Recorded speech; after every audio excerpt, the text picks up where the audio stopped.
Lissajous figure is a very important concept in physical science and engineering.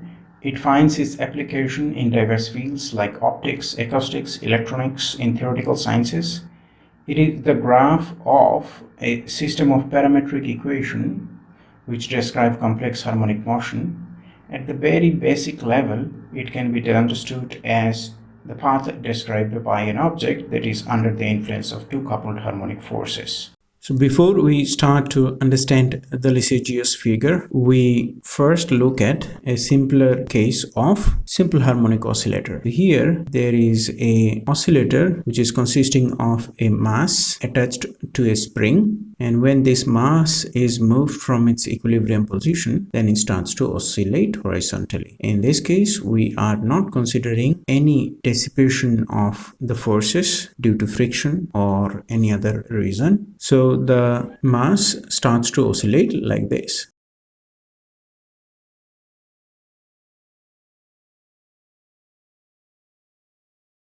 So here is a cartoon version of this oscillator. Here is the spring, and this is the mass which is attached to this spring. And this mass is either moved to this position A and then released. So the spring would expel the mass from its position A towards the equilibrium position, but then it would move due to its inertia of motion to the point B, and then it would come back to the position O and then go to the position A like this case. So that's how the mass oscillates between these two extrema points A and B, and that's how we say that the equilibrium position is at x is equal to 0, and these two extrema positions are at a distance x is equal to minus A, x is equal to plus A. So here A is the amplitude of this oscillation. So here is another point at some time t. The mass, let's say, is at a distance of x away from its equilibrium position. So in that case, the restoring force due to this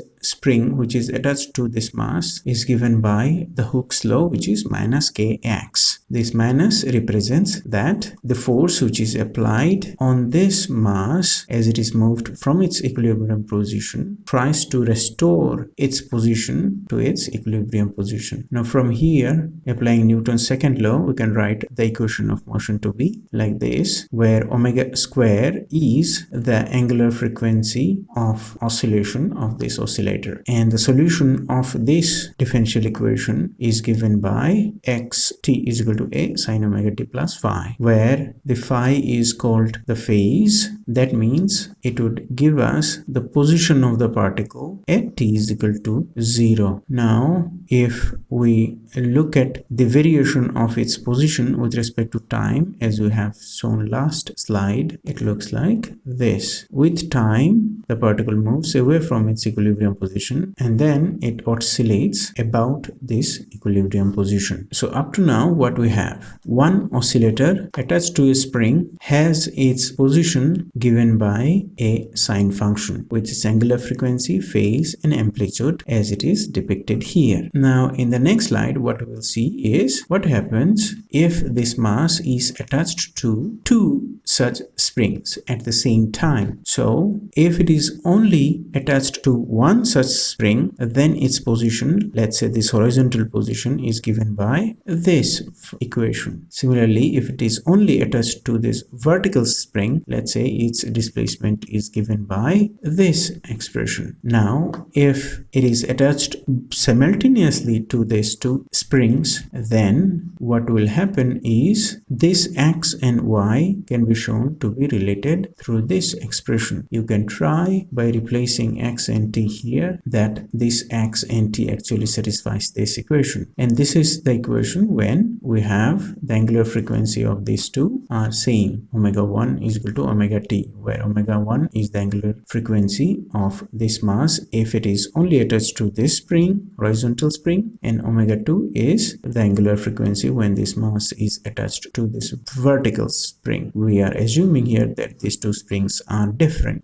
Here is a simple demonstration of the movement of this mass as it is attached to these two springs when its amplitude is same for the two oscillations and its angular frequency is also same. Similarly, in case of the phase, the horizontal one has a phase of 0 and the vertical one has a phase of 90. That means at t is equal to 0, the oscillation due to this horizontal spring is such that at t is equal to 0, the particle is at its equilibrium position, while for the vertical spring at t is equal to 0, the particle is at its maximum displacement. So when that is the case, then here let us see how this mass would move under the influence of these two springs. So here, this is the resultant movement, this pink colored solid circle. This is the movement of this particle, and this red and blue are simply if particle is attached only independently to the two springs. Now in the following, what we have is individually we will look at what happens for different phases. So here is a case when the phase difference is 0. So that means at t is equal to 0, both the oscillations are starting from the same displacement, and that displacement is 0. So here this is the graph for the movement of the mass, this mass. So if phi2 minus phi1 is equal to 0, when we put it in this equation, then this equation converts into a straight line, y is equal to b by ax. So that means x and y coordinate of this mass is related in such a way that they follow a straight line. So the simulation would also follow a straight line where this pink color is the position of the mass, the resultant of the two oscillations. So as it is clearly, this resultant is showing that this mass under such condition would move in a straight line. Similarly, if the phase difference is pi, in that case the mass would now move along this direction and it would oscillate with a negative slope, and that negative slope is minus b by a. So in our case, as it is shown here, the amplitudes are same, so this slope is minus 1. So that's why this line, straight line, is at an angle 3 pi by 4, and this is 1 pi by 4. Now let us consider another case where this phase difference is pi by 2. In that case, this equation converts into a equation of a circle when a and b are same. So this is the equation of a circle. If a and b are not same, then it would convert into a ellipse, and in this case this is a clockwise ellipse as it is shown here. So here the particle is moving in a clockwise direction. That means this mass would move in a clockwise direction if the phase difference between these two is pi by 2. Similarly, if the phase difference is 3 pi by 2, the particle starts to move in a direction which is anti-clockwise. So this is the resultant path of the mass. Now let us look at another case when the phase difference is pi by 4. In that case, this equation converts into an equation of an ellipse, and this ellipse is with a positive slope, and when this phase difference is 3 pi by 4, in that case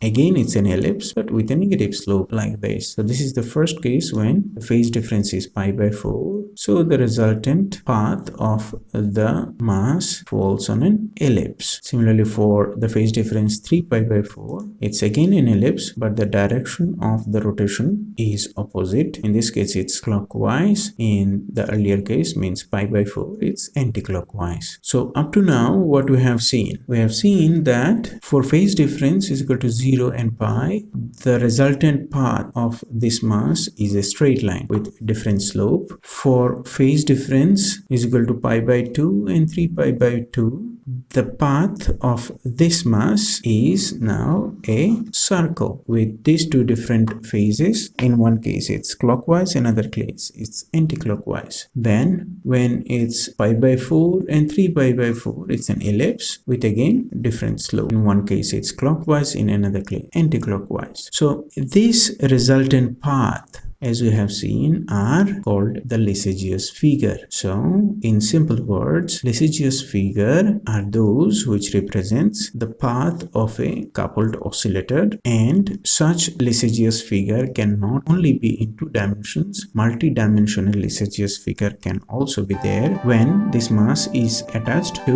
more than two oscillators.